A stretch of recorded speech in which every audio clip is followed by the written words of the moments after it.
Hello friends, સ્વાગત છે તમારું યુટ્યુબ ગીતા જ્ઞાન ચેનલમાં। મિત્રો, મારા બધા જ નવા વિડીયોને જાણવા માટે મારી ચેનલ સબસ્ક્રાઈબ કરી દેજો, જેથી મારે બધા જ નવા વિડીયો તમારા સુધી તુરંત પહોંચે। અને મારો આ વિડીયો તમને પસંદ આવે તો લાઈક કરજો, તમારા મિત્રોને શેર પણ કરી દેજો। આજે આ વિડીયોમાં આપણે સાંભળવાના છીએ કર્મ સંન્યાસ યોગ। તો આપણે શ્રીમદ ભગવદ્ ગીતા અધ્યાય 5 શરૂ કરીએ। અર્જુને કહ્યું, હે કૃષ્ણ, આપે પહેલાં મને કર્મનો ત્યાગ કરવા કહ્યું અને પછી ભક્તિપૂર્વક કર્મ કરવાનો આદેશ આપો છો। હવે આપ કૃપા કરીને નિશ્ચિત રૂપે મને કહેશો કે આ બંનેમાંથી કયું વધારે કલ્યાણકારી છે?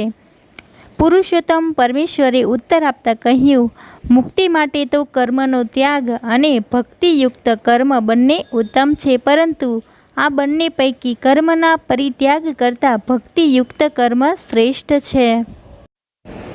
જે મનુષ્ય ન તો કર્મફળનો તિરસ્કાર કરે છે અને ન કર્મફળની ઈચ્છા રાખે છે, તેને નિત્ય સંન્યાસી જાણવો જોઈએ। હે મહાબાહુ અર્જુન, આવો મનુષ્ય સર્વ દ્વંદ્વોથી રહિત થઈને ભૌતિક બંધનને સહજમાં પાર કરીને સંપૂર્ણપણે મુક્ત થઈ જાય છે। અજ્ઞાની મનુષ્યો જ ભક્તિમય સેવા કર્મનો ભૌતિક જગતના પૃથ્થકરણાત્મક અભ્યાસથી ભિન્ન રહે છે। જેઓ વાસ્તવમાં જ્ઞાની છે તેઓ કહે છે કે જે મનુષ્ય આમાંથી કોઈ એક માર્ગનું સારી રીતે અનુકરણ કરે છે તે બંનેનું ફળ પ્રાપ્ત કરે છે। જે મનુષ્ય જાણે છે કે પૃથ્થકરણાત્મક અધ્યયન દ્વારા જે સ્થાન પ્રાપ્ત થાય છે તે જ ભક્તિ દ્વારા પણ પ્રાપ્ત કરી શકે છે, અને તેથી જ જે મનુષ્ય સાંખ્ય યોગ તથા ભક્તિ યોગને એક સમાન ભૂમિકા પર રહેલા જુએ છે તે જ વસ્તુઓને યથાર્થ રૂપે જુએ છે। ભગવદ્ ભક્તિમાં જોડાયા વિના કેવળ સમગ્ર કર્મોનો પરિત્યાગ કરવા માત્રથી કોઈ મનુષ્ય સુખી થઈ શકતો નથી, પરંતુ ભક્તિમય સેવામાં પરોવાયેલો વિચારશીલ મનુષ્ય પરમેશ્વરને તરત જ પ્રાપ્ત કરે છે। જે મનુષ્ય ભક્તિભાવે કર્મ કરે છે, જે વિશુદ્ધ આત્મા છે અને જે પોતાના મન તથા ઇન્દ્રિયોને વશમાં રાખે છે, તે સૌને પ્રિય હોય છે અને બધા જીવો તેને પ્રિય હોય છે। એવો મનુષ્ય હંમેશા કાર્યરત રહેતો હોવા છતાં કદાપી લિપ્ત થતો નથી। દિવ્ય ભાવનામાં રહેલો મનુષ્ય જોતો, સાંભળતો, સ્પર્શ કરતો, સૂંઘતો, ખાતો, ચાલતો, સૂતો તથા શ્વાસ લેતો હોવા છતાં પોતાના અંતરમાં હંમેશા જાણતો હોય છે કે હકીકતમાં તે પોતે કશું જ કરતો નથી। બોલતા, ત્યાગ કરતા, ગ્રહણ કરતા કે આંખો ખોલતા તથા મીંચતા પણ તે સદા જાણતો હોય છે કે માત્ર ભૌતિક ઇન્દ્રિયો જ પોતપોતાના વિષયોમાં પરોવાયેલા રહે છે અને પોતે જ આ સર્વથી અલિપ્ત છે। જે મનુષ્ય કર્મફળ પરમેશ્વરને સમર્પિત કરીને આસક્તિ રહિત થઈને પોતાનું કર્તવ્ય કર્મ કરે છે, તે જેમ કમળપત્ર જળથી અસ્પર્શ રહે છે, તેમ પાપ કર્મોથી અલિપ્ત રહે છે। યોગીજનો અનાસક્ત થઈને શરીર, મન, બુદ્ધિ અને ઇન્દ્રિયો દ્વારા પણ કેવળ આત્મશુદ્ધિતાનો હેતુ માટે કર્મ કરે છે।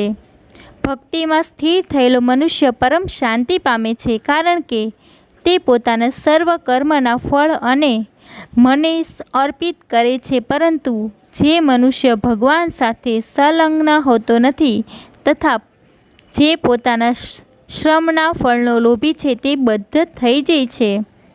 જ્યારે દેહધારી જીવાત્મા પોતાની પ્રકૃતિને વશમાં કરી લે છે અને મનથી બધા કર્મોને પરિત્યાગ કરે છે, ત્યારે તે 9 દ્વારવાળા નગરમાં કશું કર્યા કે કરાવ્યા વગર સુખપૂર્વક રહે છે। શરીરરૂપી નગરનો સ્વામી એવો દેહધારી જીવાત્મા કર્મ ઉત્પન્ન કરતો નથી કે લોકોને કર્મ કરવા પ્રેરિત કરતો નથી અને કર્મના ફળનું સર્જન પણ કરતો નથી। આ બધું તો ભૌતિક પ્રકૃતિના ગુણો દ્વારા જ થયા કરે છે।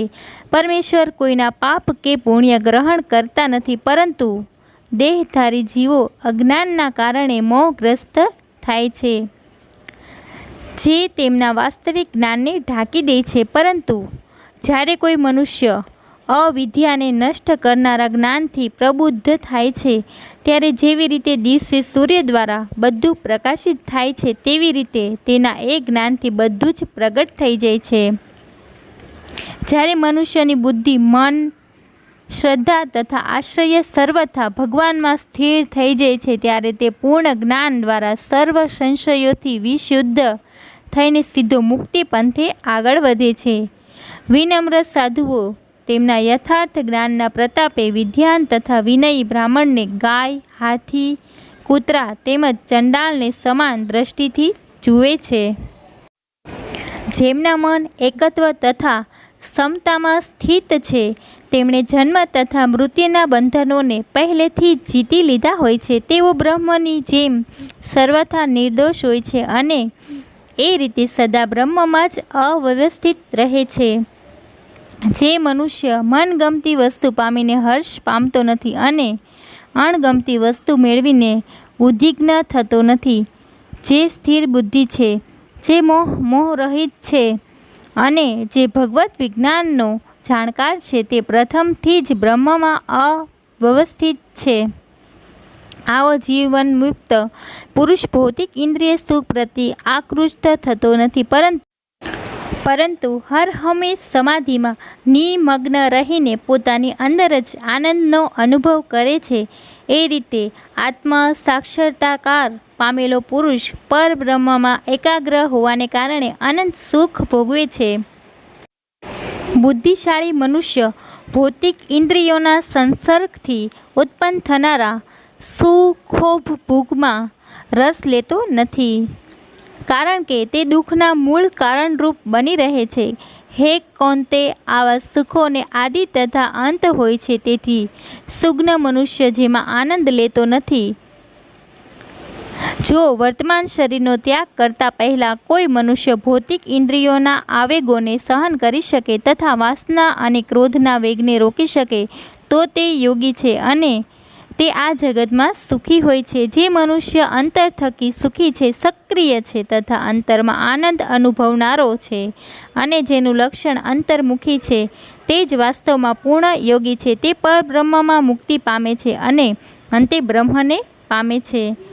જે લોકો સંશયમાંથી ઉત્પન્ન થનારી દ્વિધાઓથી પર થયેલા છે, તેમના મન આત્મ સાક્ષરતામાં લીન થયા છે. જેઓ જીવ માત્રમાં કલ્યાણ અર્થે સદા કાર્યરત રહે છે, તેઓ સર્વ પાપમાંથી રહિત છે. તેઓ બ્રહ્મમાં નિર્વાણ યાની કે મુક્તિ પ્રાપ્ત કરે છે. જેઓ ક્રોધ તથા સર્વ ભૌતિક કામનાઓથી રહિત થયેલા છે, જેઓ આત્મજ્ઞાની, આત્મસંયમી તથા પૂર્ણતા પામવા માટે સતત પ્રયાસ કરનારા છે, તેમની મુક્તિ નજીકમાં ભવિષ્યમાં સુનિશ્ચિત હોય છે.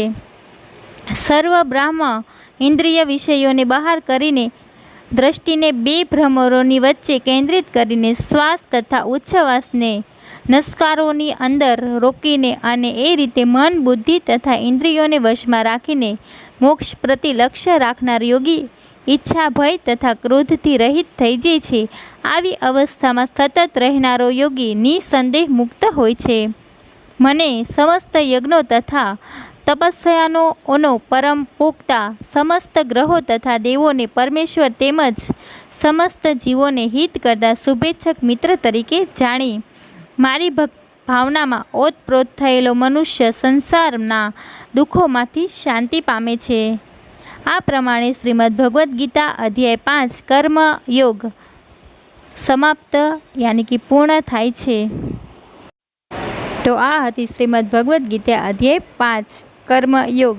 આપને આ વિડીયો પસંદ આવ્યો હોય તો મારી ચેનલ હજુ સુધી સબસ્ક્રાઈબ નથી કરી તો પ્લીઝ જલ્દીથી કરી દો અને મળીશું આવા જ નવા વિડીયો સાથે. જય શ્રી કૃષ્ણ.